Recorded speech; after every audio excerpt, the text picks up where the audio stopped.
For 8 år siden, da vi var ved at afslutte byggeriet på det her hus, så skulle vi have installeret et køkken og nogle hvidevarer. Og der var jeg inde og kigge et sted, hvor de så lige havde fået den her kukker ind ad døren. Og de prøvede selvfølgelig at sælge mig en kukker, og jeg synes faktisk helt ærligt, at det var spild af penge. Jeg tænkte, hvad skal jeg med sådan et apparat? Og så på en eller anden måde, så blev jeg så alligevel overtalt.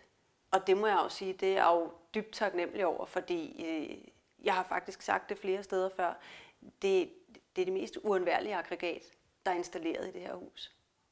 Og det er 8 år siden nu, og det var faktisk rigtig smart, fordi på det tidspunkt var vi også lige blevet forældre for første gang.